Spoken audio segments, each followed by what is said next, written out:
Halo, Oke, udah? udah better. Udah ya. Baik, saya lanjut lagi untuk yang tadi. Nah, ternyata di rumah saya itu ada seperti kayak kiriman-kiriman yang apa tuh? Hal-hal makhluk astral seperti itu. Nah, untuk makhluk astralnya itu katanya mas saya waktu pada ngumpul di rumah gitu kan, itu tuh mau maghrib gitu. Nah, kalau maghrib itu mas saya kan ini apa ke sholat di kamar. Nah, tiba-tiba itu tuh kayak ada yang ngikutin sholat begitu kan. Nah, curiga kan setelah dilihat-lihat seperti itu, ternyata itu satu buah makhluk astral seperti kayak pocong gitu. Pada waktu itu ikut ruku, sujud ikut sujud. Cuman si makhluk astralnya itu dia tuh ngeliatin mas saya waktu sholat kayak begitu. Nah, suatu hari lagi, itu kan mas aku masih diem, belum cerita sama keluarga saya, begitu. Terus baru ngebuka omongan mas saya itu, ternyata beberapa hari kemudian, itu tuh kayak ada sebuah kiriman, itu tuh baunya tuh busuk banget, kayak bangkai tikus. Nah, itu berada di sebuah, setelah ruang rumah saya kan ruang tamu, ruang TV. Nah, belakangnya kan ada tangga naik mau ke loteng di situ. Nah, tahu-taunya tuh ada di situ. Mas saya itu kan tanya, itu kok bau-bau apa kayak begitu kan. Nah, setelah diselidiki ternyata itu tuh sebelum diselidiki tuh dibongkar dulu, taunya tuh tikus, ternyata makhluk astral seperti itu. Terus masku kan kaget, astagfirullahaladzim, seperti itu. Nah, terus satu keluarga itu ngaji bareng biar makhluknya tuh hilang. Nah, setelah ngaji bareng sampai malam itu, sampai jam berapa gitu, baca yasin, baca doa gitu kan di ruang tamu gitu. Ngaji itu nggak yang ngaji yang biasa gitu, cuman ngajinya tuh kayak muter gitu loh. Jadi keluarga tuh kayak buat bunderan terus ngaji bareng. Nah, setelah itu kan aku kan kayak nggak terima gitu kan, kenapa sih keluarga aku kok kayak beginiin kayak begitu kan. Nah, saya iseng-iseng aja datang ke orang pintar.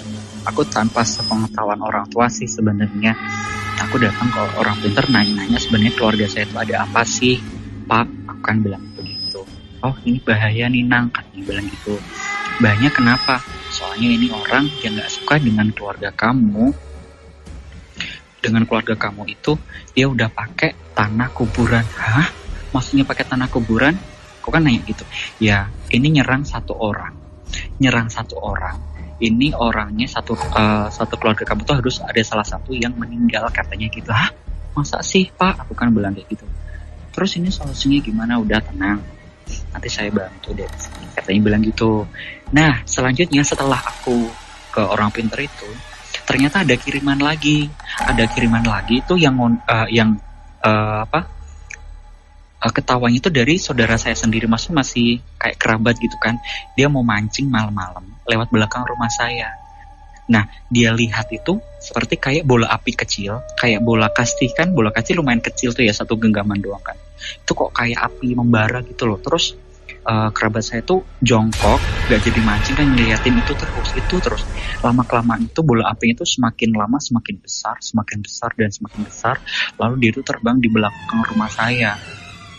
Nah, setelah terbang ke rumah saya itu tiba-tiba tuh langsung kayak masuk ke tanah gitu loh, kayak masuk hilang sing gitu langsung. Pokoknya dia tuh lama-kelamaan naik, terus dia tuh tiba-tiba turun ke bawah ke tanah dan itu hilang. Terus langsung kerabat saya tuh tetap jalan pelan-pelan sambil cerita ini sambil merinding gitu kan. Terus ternyata di salah satu di tempat lingkungan saya itu ternyata ketemu sama orang itu. Terus ditanya, loh dari mana Pak gitu? Enggak kok, dari jalan-jalan aja. Jalan-jalan kok jam segini Pak? Itu udah hampir jam tengah malaman gitu. Kok jalan-jalan jam segini Pak? Enggak apa-apa. Oh, ya udah Pak, mau kemana? Katanya bilang gitu kan. Mau mancing Pak gitu. Paginya kerabat saya datang ke rumah cerita sama papa saya kan. Pak D, mau cerita Pak D. Kok semalam aku ngelihat apa ya, kalau bahasa Jawanya tuh kayak dermamang atau bola api gitu kan di belakang rumah. Dan setelah belakang rumah aku kok ketemu sama orang itu. apa orang itu yang buat ya Pak D, bilang gitu. Terus bapakku cuma senyum-senyum doang kan. Terus habis itu bapakku baru membuka omongan karena kerabat ada yang melihat secara langsung kan, secara live gitu. Terus bapakku ngomong, oh iya memang kayak gitu, cuman saya diem aja mas gitu. Cuman saya diem aja, saya doain aja, saya sholat malam, saya tirakat dengan segala macam kayak gitu. Karena ternyata yang diserang itu adalah adikku yang cowok. Adik yang cowok kan mau masuk ke dalam sebuah angkatan negara begitu kan, diganggu terus biar gimana caranya biar keluarga aku itu nggak masuk itu, biar dia itu nggak masuk ke dalam angkatan, terus dia sakit dan ceritanya seperti itu. Cuman alhamdulillahnya Gusti Allah masih sayang sama keluarga saya, masih dilindungi juga, semuanya sehat berkat doa-doa dari keluarga juga, sambil namanya orang Jawa kan minta tolong sama orang pintar juga biar dikasih syarat di ini di itu seperti itu.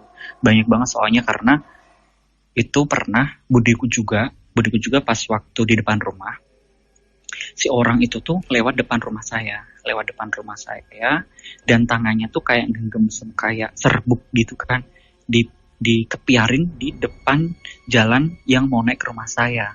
Terus habis itu apa itu kok dibuang di situ, katanya kan bilang gitu, budiku bilang gitu. Terus habis itu ambil sapu lidi, disapu sambil budiku sambil baca sholawat kayak gitu. Terus dan si malamnya apanya gitu, kayak di depan kamarku kan, aku tidur di depan rumah itu kayak ada kiriman juga, itu kayak cowok kalau nggak cewek gitu. Tapi dia setelah ketahuan sama masku yang bisa lihat kayak begitu kan, dia terbang, makhluk astral itu dia terbang ke terbang ke timur. Dua makhluk itu waktu itu terbang ke timur. Terus habis itu udah langsung baca sebisa aja sih. Dan ada satu pengalaman lagi waktu aku masih di Jakarta, orang tua saya kan masih di rumah gitu ya.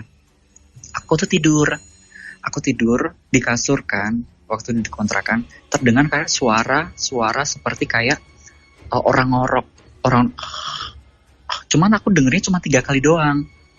Aku kira tetangga kontrakan yang ngorok, ternyata tetangga kontrakan tuh nggak ada di rumah, nggak ada di kontrakannya itu. Dan aku telepon sama orang rumah kan, bu orang rumah sehat nggak, bla bla bla bla bla kayak gitu. Sehat kok. Terus aku cerita, bu aku tadi abis kedengeran suara ngorok 3 kali. Duh, ibu juga tadi juga pas waktu duduk di depan rumah abis asar kayaknya itu.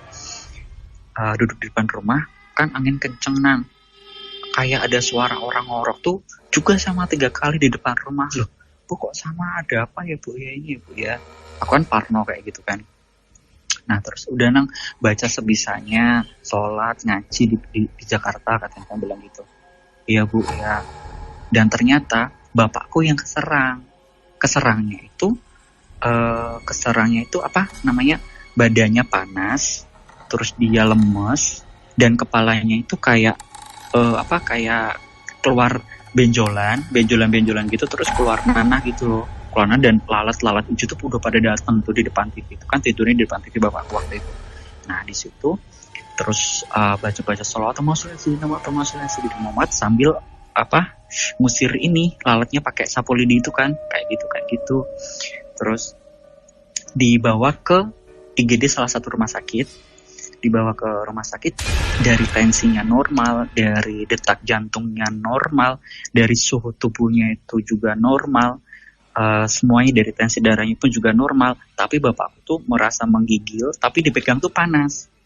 Nah kan penasaran tuh, terus habis itu ibuku kan nangis gitu kan, minta tolong sama temennya, coba kamu minta tolong ke tempat ini gitu kan. Dan akhirnya terus dikasih syarat-syarat kayak begitu. Itu bapakku sakit itu hampir 1 bulan, 2 minggu gak berangkat kerja. Terus selanjutnya dia masih sakit, belum begitu sehat, tetap berangkat kerja gitu kan. Ternyata diserang terus kayak begitu, sampai mungkin dari ibadah bapakku juga mungkin goyah juga kali ya. Jadi langsung keserang juga, karena itu kalau menurut saya itu sakit yang nggak biasa karena dibawa ke dokter, dibawa ke medis kok nggak ada penyakitnya, akhirnya dibawa pulang orang bapakku tuh udah kayak lemes kayak gitu, tapi lemesnya tuh kepalanya kenapa kayak keluar nanah dan apa tuh namanya, bau banget itunya, apa habis keluar nanah terus dilap nanti muncul lagi kayak gitu, kayak nggak yang sakit wajar gitu loh Kak, kayak gitu. Itu dari segi pengalaman yang ada di rumah aku sih seperti itu. Dan untuk sekarang alhamdulillahnya sekarang keluargaku udah aman aja. Semenjak kejadian itu kita jadi pelajaran juga, biar biar untuk ibadahnya biar nggak bolong-bolong gitu sih. Pengalaman dari keluarga aku sebenarnya masih banyak, cuman itu dulu aja gitu. Mas Acun, saya mau tanya yang waktu Mas bilang ada pocong ngikutin ibadah di belakang.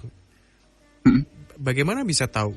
Maksudnya gini, kita kalau lagi ibadah, lagi sholat lah taruh, kita kan hadapnya depan ya, sedangkan kalau dia di belakang. Bukan di belakang, sorry. Jadi kan kalau kita sholat kan ngadepnya kan ke kiblat, terus kita agak nunduk sedikit. Nah, untuk pocongnya itu kan ada di sebelah sisi ini, di sebelah di sisi kanan kirinya itu loh. Nggak tahu persisnya kanan apa kiri. Kalau kita sholat kan kita pasti dari mata kita kan bisa ngelihat kanan sama kiri, ngelirik itu kan bisa kan. Nah gitu, bukannya di belakang. Gitu. Sekali ya Mas? Apa? Satu kali.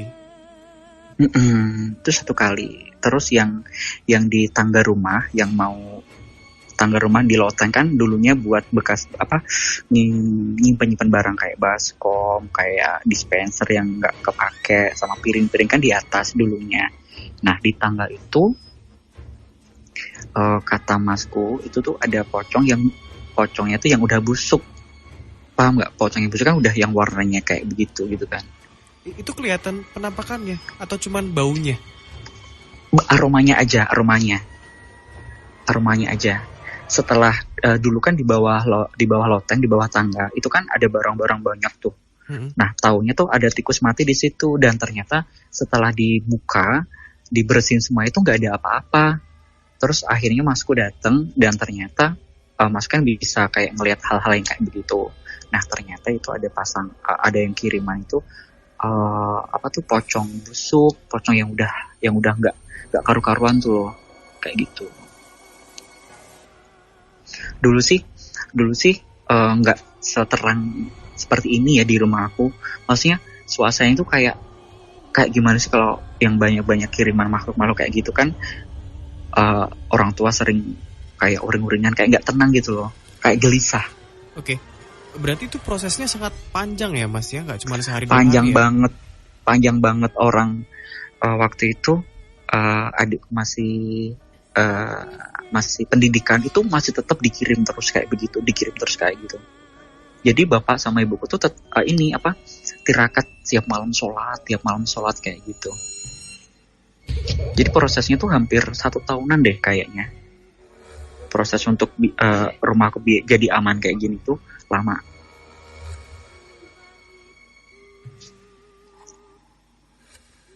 Kalau yang tadi kiriman bara api itu, habis itu ada apa pas? Ada reaksi apa?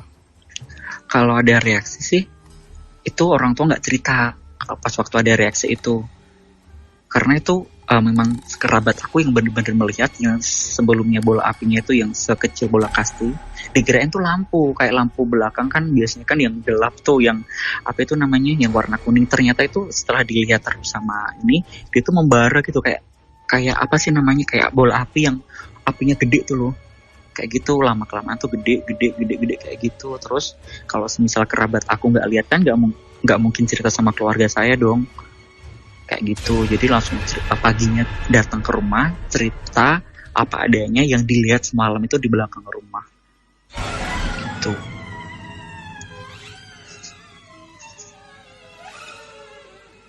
langsung ke Mas Febri deh. Boleh. Mas Feb. Iya. Selamat malam Mas Acun. Ya, halo, selamat malam Mas Feb. Ya. Ceritanya sangat menarik ya kalau menurut saya ini. Betul. Karena kan ya mengarah ke situ ya. Iya. Ya. Ya kalau menurut saya itu memakai media apa itu tanah kuburan itu tadi. Bener ya berarti ya. Jadi Dan merinding. Sosok pocong nggak cuma satu ya Mas kalau yang saya lihat ya. Setahu saya ada 3 sosok pocong.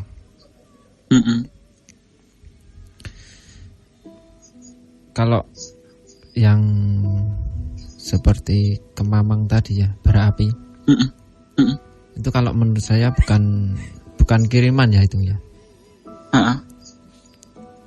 Itu memang sosok penghuni salah satu di daerah situlah. Oh.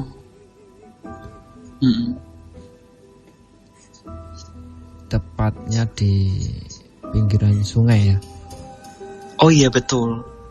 Belakang rumah soalnya itu aliran sungai dari sawah. Ya, tepatnya di pinggiran sungai itu.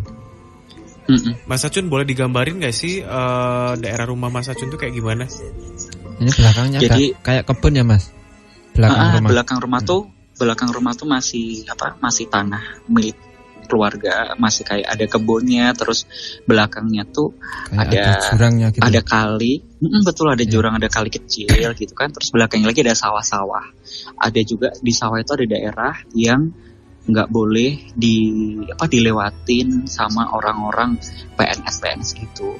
Kabarnya dari cerita orang dulu, cerita dari Mbak itu kalau nanti ada PNS yang jalan ke situ itu nanti akan langsung lengser ya. Dan ternyata dari tetangga pernah diajak ke sawah di daerah situ dan langsung bener-bener nggak lama belum ada setahun deh lengser. Pantangan untuk PNS. Hanya untuk PNS, pegawai negeri sipil. Emang tanah apa sih Mas? Sawah dulu. Kalau dulunya enggak dulunya itu ada sawah terus ada kayak perkampungan situ. Nah itu tuh katanya itu kayak ada bencana terus kan di daerah kampung situ. Terus abis itu ditinggalin semuanya, pindah kayak bedol desa tuh loh, kayak bedol desa dipindah semuanya dan rumahnya itu nggak dirubuhin, nggak diapa, ya masih kayak ada bekas temboknya, kayak ada yang ambruk gitu. Apanya Mas? Sekarang masih tanah itu? Sekarang tanahnya masih tanah masih ada. Bangunan-bangunan sisa itu nggak ada. Bangunan-bangunan sisa aku nggak tahu, soalnya aku nggak boleh ke sana soalnya. Katanya itu tuh pokoknya tuh dari mbahku dulu almarhum tuh bilang gini, Nang, kamu jangan sampai masuk ke sana gitu. Lah kenapa aku tanya gitu kan. Pokoknya jangan pernah ke sana. Nanti kalau mau jadi pegawai itu susah. Kalau PNS ke situ, kalau pegawai negeri sipil, kalau masuk ke situ nanti bakalan lengser. Dan ternyata udah lama sih 3 tahun atau 4 tahunan itu tetangga saya diajak jalan-jalan ke sawah situ dan gak lama kemudian dia lengser. Oke, lanjut ke Mas Feb. Kita kembali lagi yang ke cerita pertama tadi ya. Ya itu tadi Mas, kalau yang kemamang itu tadi ya, itu kalau menurut saya bukan kiriman ya. Karena kalau kiriman sudah pasti itu akan masuk ke rumah ya. Kalau ini kan turunnya ke tanah ya Mas. Iya.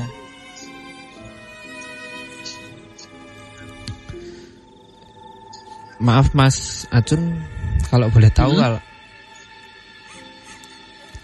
di rumah sekarang hawanya udah enakan atau masih ada sedikit yang kayak ya kayak nggak kurang nyaman gitu ya. Kurang enak gitulah. Kalau menurut saya sekarang sih udah nyaman, sudah kayak maksudnya kalau lampu dinyalain udah terang seperti biasa. Kalau dulu kan lampu dinyalain tuh kayak kalau bahasa Jawa kayak singup gitu loh, Mas Feb. Singup. Tapi terkadang tuh kalau pas aku lagi tiduran di depan TV, yang di ruang depan kamarnya orang tua tuh kayak ada yang seliwer-seliwer gitu loh. Katanya orang-orang yang udah tuh bisa ngeliat kayak gitu, katanya orang-orang pintar tuh memang tinggalnya ada di loteng, katanya gitu. Udah nggak usah disuruh pergi, memang tempatnya di situ, katanya gitu. Ya. Kalau yang di tangga itu apakah agak lembab, Mas, tempatnya itu? Betul, lembab. Ya. Ya beliau yang sosok kiriman tadi ya, yang sosok pocong ini, bukan yang apinya. Sosok pocong, ya itu langsung nempatin situ gitu, Mas, karena areanya kan lembab gitu ya, salah satu pemicu lah. Dan ya itu tadi ada 3 ya kalau menurut saya gitu.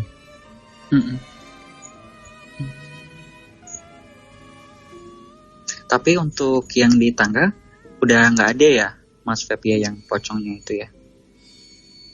Untuk saat ini. Insya Allah sudah tidak ada ya kalau yang pocong yang bau busuk itu tadi ya. Kalau yang asli itu masih ada, Mas. Karena dari bawaan tanahnya ya itu ya. Bawaan tanah. Karena tuh terkadang tuh kayak, kan aku posisi di rumah sendiri lagi nonton TV. Terkadang tuh kayak ada bayangan seliwer gitu. Terus aku panggil kirain ponakan kan. Ternyata pas aku buka kordennya, nggak ada orang. Pintu masih tetap ditutup. Karena tanahnya lembab ya, Mas, ini ya. Tanahnya lembab banget. Lembab ini. Dan banyak sekali sih sosok-sosok yang suka di situ ya. Iya. Terkadang dulu pas waktu aku masih, bisa dibilang ini kayak jalur ya, Mas, gitu. Oh, katanya karena sangat teman aku sering yang sekali. Itu tadi karena sangat banyak ya yang suka di area situ gitu, Mas. Iya. Karena soalnya kan rumah saya kan mungkin paling pojok kali ya. Paling pojok belakang sih. Dari daerah rumahku tuh, aku paling belakang kalau dari jalan raya. Iya. Itu tadi kalau menurut saya faktor tanahnya itu tadi ya, Mas, yang kayak apa ya, yang menjadi daya magnet untuk makhluk gaib untuk bersinggah gitu. Oke. Mas Acun, terima kasih banyak untuk ceritanya malam hari ini ya, Mas ya. Boleh. Okay. Terima kasih. Next time kalau ada pengalaman mistis lagi, boleh deh bergabung lagi di Nightmare on the Air. Kita akhiri ya, Mas ya. Terima kasih banyak. Thank you. Dan itu tadi kerabat Imelda penelpon pertama, ada Mas Acun ya.